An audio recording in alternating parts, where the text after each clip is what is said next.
Hey, what's up guys? MKBHD here, and this is the Samsung Galaxy S20 Ultra, and it is Samsung's attack of the numbers.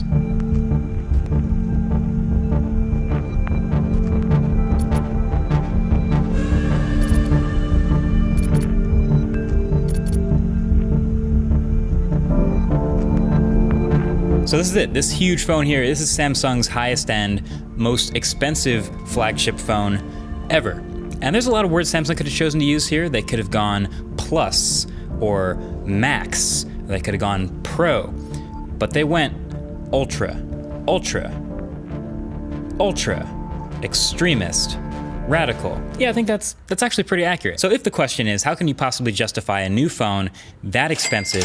Samsung's answer is by throwing all of the hardware at you, all of the specs, every single big number they can possibly think of, they're going into this phone. It looks on paper like a great idea. How could a phone with Snapdragon 865, 16 gigs of RAM, 512 gigs of UFS 3.0, 108 megapixels, 100x zoom, 8K, 5,000 milliamp hours, 120 hertz, 1440p, 5G, how could this phone be anything other than the best? Well, I'll tell you. But let's start with the design though, just because I think it's actually the least ultra thing about this phone.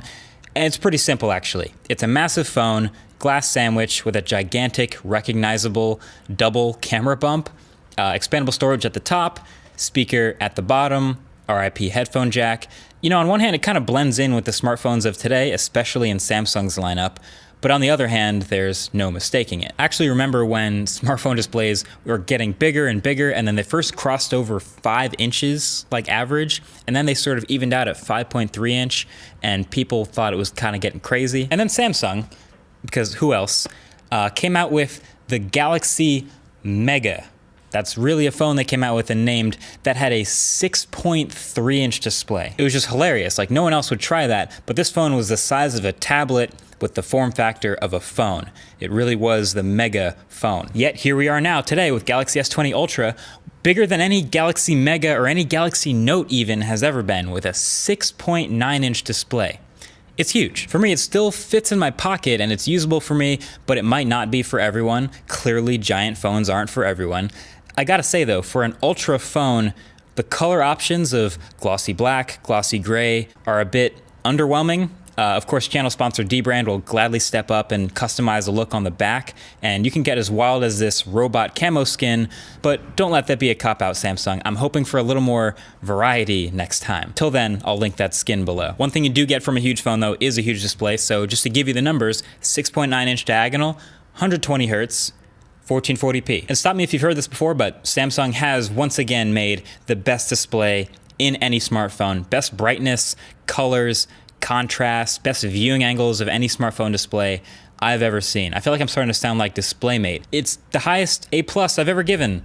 Just, you'll know it when you see it. And it's not just the high-end spec and big numbers, they've also flattened out the edges of the display so it doesn't spill over the sides anymore, and I appreciate that from a usability perspective, and I hope they keep that trend up throughout the rest of their lineup. Love that. And if I have any gripes, really, it's that the ultrasonic fingerprint reader underneath the screen is basically the same as last year. There's no real substantial improvements, and that's fine. It's still a decently fast and responsive one. And once you learn where it is with muscle memory, it's kind of quick, but I was hoping these would get bigger and faster from generation to generation, and that hasn't happened yet. Now, it is worth noting you don't get all the big numbers straight out the box. This phone is actually 1080p, 60 hertz out the box, pretty basic, and you can either notch it up to 120 hertz or 1440p, but not both at the same time. Personally, I'm picking 120 hertz every single time. I was waiting for or asking for the higher refresh rate from Samsung, and we finally got it, and it's great. The difference between 60 hertz and 120 hertz in like 90% of what you're doing on your phone, which is scrolling, it's fantastic. And then the display also has a 240 hertz touch sense refresh, so no matter what resolution you're in, it keeps it feeling snappy and responsive as expected, which is just what we've seen in these gaming phones that came before it. Now, do I wish they would let us use this phone at 120 hertz and 1440p full resolution at the same time? Yeah, I wish they would allow it.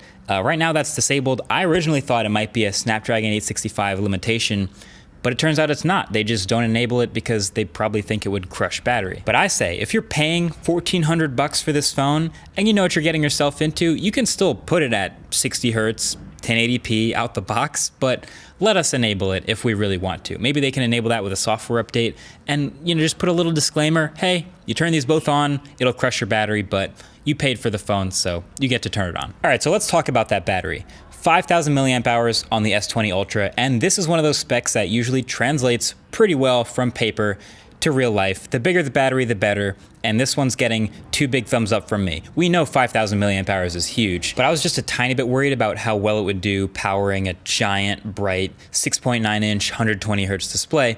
Turns out, it's perfectly fine. I've been getting consistently 6+ hours of screen on time at the end of every day, easy, with battery to spare, heavy stuff, gaming, a lot of navigation while driving, and I've never killed it in a single day, so I don't even worry about it anymore. To be honest, I was thinking that I was gonna have to take a few extra days of testing to flip it down to 60 hertz and see how much battery that saves me, but yeah, I don't have to. This is an all-day phone at 120 hertz, which is dope. But all right, let's just face it. The big numbers that you guys are probably most curious about and how well they translate is around the back of this phone, and that's the cameras. So that's that 108 megapixels, that's 8K video, and that's even printed on the back of this phone, the 100x space zoom. But as we've hopefully learned by now, numbers on the spec sheet for cameras don't always translate super well to real world performance. I've seen about 1,064 megapixel cameras that are worse than the 12 megapixel cameras in the Pixel and the iPhone. So for me, seeing how hard Samsung was leaning into this camera upgrade for the S20 Ultra, my real question at the beginning of this was, hey, can Samsung actually make the best camera in any smartphone? I have a lot of thoughts about this camera. So right off the bat, I'm gonna say this is better in some ways than their previous cameras, but worse in other ways, actually. So it still falls solidly in third place for me. I still prefer photos from the Pixel and the iPhone more often than images coming from Samsung, but that doesn't mean the numbers mean nothing. By default, this main camera is doing binning that kicks out a 12 megapixel photo. And it is the sharpest, most detailed 12 megapixel photo out there, which I love. That's one of the things that's my favorite about it. And these are classic Samsung, bright and colorful, usually bringing up shadows and smoothing out faces, the whole thing. That hasn't changed. There's also the ultra-wide camera, which is the softest of the 3 cameras, but I'm still glad it's there. It's giving us that first person, the fun perspective, and it even has Samsung's much improved night mode in ultra-wide, which some others just straight up don't do. And then there is, of course, the full 108 megapixel mode that can be toggled on. And yes, that did produce a bit more detail, which is useful, especially if you're planning on zooming in and cropping after you take that big photo. But for the difference in file size and the inconvenience of always having to turn it on, I ended up not really feeling like I needed it most of the time. I was happy with the 12 megapixel shots. But if you pay a little bit more attention to that main camera, especially with close-up subjects, there's a little bit more to notice there. So keep this in mind. The main 108 megapixel camera is massive. Like, it's physically much larger than most other smartphone camera sensors. And for the most part, it's a general rule, the larger the sensor, the better. You're letting in more light, you get bigger pixels. It's just a typical good thing to have a larger sensor, and that's fine. But for those of us familiar with large sensor photography and video, larger sensors have a look. Like, that's when you start to get this naturally blurry foreground and background and this shallow depth of field. In this case, the sensor on this phone is so big, and that dual aperture feature that they've shipped in a couple previous Samsung flagships is now gone. So it is wide open at f1.8 all the time. These things combine to make a razor thin plane of focus. And so things that aren't in that plane of focus by even a couple of inches are out. So when I took photos of closer up subjects, which I do, I guess more than normal, but enough to notice this, you would not only see that the background was naturally blurred without portrait mode, but really only part of the subject is actually in focus. And you can see the rest is falling out of focus, but in this smeared, fringe, bad looking bokeh. Normally this isn't such a weird thing because with a big high quality sensor and glass, that's just the background falling naturally out of focus. But on these tiny smartphone optics, the bokeh just isn't quite as beautiful, and you really do start to notice the fringing and unnatural looking blurred background now. And I also think that this may have contributed to the autofocus issues you may have heard about on the S20 Ultra. Autofocus on this phone for me has been unusually jumpy and kind of unpredictable, and actually missed focus a few times, especially with close focus and close subjects. And I just haven't had a flagship phone have issues like that in a long time, and I was trying to figure out why. I think the razor thin plane of focus from not having dual aperture mode and probably some not perfectly optimized software has made autofocus on the S20 Ultra feel kind of buggy. Now, Samsung has already promised some software updates that should fix these issues, and I believe they can probably mitigate a lot of these autofocus issues with software. But at the end of the day, you can't beat the physics of having a larger sensor and not so great optics. So I think that fringing and that very sharp fall off of the razor thin depth of field will continue. Okay, Galaxy S20 Ultra will also shoot 8K video. That's a new feature these Snapdragon 865 phones are getting, and that should be right up my alley. So of course I go to test it, and I am very impressed with the images you can get off a smartphone sensor, the stills you can take from the video at 33 megapixels. There's some test clips out there. I've shot some of my own just for kicks, and it's fun, but it's not just simply a higher resolution version of the already pretty good 4K video. There's like a laundry list of trade-offs here. Number one, 8K is locked at 24 frames per second max. Can't go above that, and since we all know 30 FPS is the correct frame rate, that's just a limitation of the Snapdragon 865. It just can't quite crank out 30 FPS. Number two, it punches in a lot. So at 4K, normal video mode, it could shoot pretty wide without binning for 8K, but they use an 8K window in the middle of the sensor. So when you switch to 8K mode, you see it punch in a ton, which really limits what you can frame with it. Number three, focus tracking turns off with 8K video. Again, this is a limitation of the processing you get with the Snapdragon 865, but it was already pretty bad without dual pixel autofocus to begin with. So now it's, let's be real, really bad. For me, it's if you don't have a clear or far enough away subject, it's gonna be hunting all the time, and that's really distracting and just doesn't look good on video. Then number four, because of how much data is being processed, the amount of time it takes to process from the top line to the bottom on that chip, it takes a little bit of time, and that creates rolling shutter. And to me, it's super obvious, and any footage where you're moving or turning at all just turns into jelly. I've never seen rolling shutter this bad in smartphone video in my life. And then five, the file sizes. It's 8K video, it's going to be huge.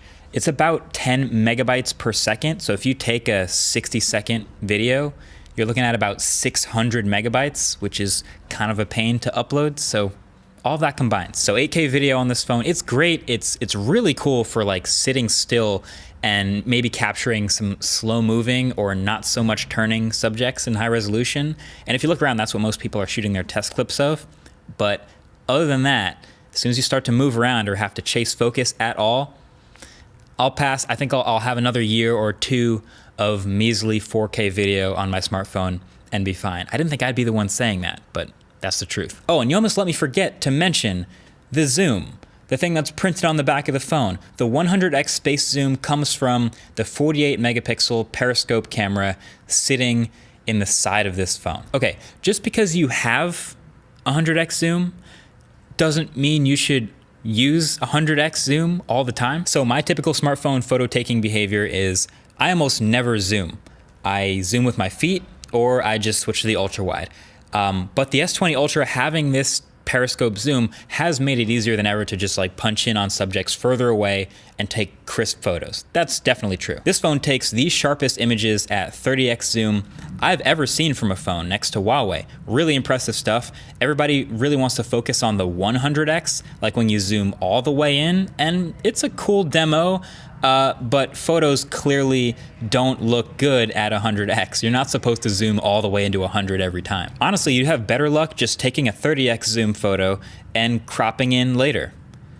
No, seriously, just zoom in later. It's basically the same thing. But then there's, of course, just people trashing the 100x zoom because, hey, you don't need 100x. It looks bad. Why'd they even put this on the phone? But here's the thing. If you're trashing the 100x zoom because it looks bad at 100x and you don't think people need it, but ignoring the 30x, that's like trashing a new speaker that comes out that goes up to 100 decibels because it sounds bad at 100 decibels and no one needs it that loud. But you're forgetting that speaker will sound better at 50 decibels because it's in the middle of its range than the others that are maxing out at 50. So there you go. We can appreciate the good tech when it's there. I didn't mean to turn this whole video into a camera review, but hey, it's one of the most important parts of the phone, so the more you know, the better. So as far as numbers go, the 108 megapixel number, it's there, but it's not quite there, but it helps. The 100x number, it's not really there all the time, even though it is, I guess, printed there all the time. And the 8K number, I actually recommend against using it. So despite all this hype, Samsung, I think, is kind of in the same place they left off last year with their camera, in third place. And maybe a software update away from closing the gap, but third place. And then the rest of this phone is really Samsung doing Samsung things. If you've used the Galaxy S before, you won't be shocked by anything here. One UI and its one-handed optimizations are more important than ever because of how big this phone is, but really it's still the super familiar throw in everything but the kitchen sink strategy. There's a million features on this phone. The one new feature I found really interesting was the ability to pin apps to the massive amount of RAM. So in the multitasker, if you tap the icon at the top, you can keep the app open for quick launching. That loads it up into the RAM permanently, and I messed around with this a bit. I tried it with Spotify, tried it with the camera app, tried it with my Tasks app that I launch all the time. I didn't really see much of a big difference in battery, so that's nice. And the app really is truly forever open in the background, ready to launch instantly. So having that much more RAM on the phone is quite useful. Also, I feel obligated to mention, yes, this is a 5G phone, but you shouldn't buy this phone just for the 5G. I'm on AT&T. I haven't had a single second of 5G experience on this phone, but if you're on T-Mobile or any of the mid-band or millimeter wave using carriers, your mileage may vary. So the strategy of throwing all the numbers at the phone, did it work? Well, I think it mostly worked. I mean, this is an excellent phone, best in class in several ways, the display being the most incredible one, and with the battery falling right in step behind it. But as we've learned, the numbers aren't everything. And the question a lot of people seem to like asking is, do you need it? And no, of course not. Most people will do great with a phone half this price. You don't need this phone. But as a fan of tech, I am happy when stuff at the highest end is pushing things forward and it's at the bleeding edge. And for a lot of that stuff, I do like the S20 ULTRA a lot. And some people who use their phone a lot won't have a big problem spending a lot extra on it. Now, shouldn't a $1,400 phone be pretty much perfect out the box? Yeah, probably. And this clearly isn't perfect, but there's a lot of really great things about it. And this is the phone I will be pocketing personally until further notice. And I guess crossing my fingers for some software updates along the way. That's been it. Thanks for watching. Catch you guys in the next one. Peace.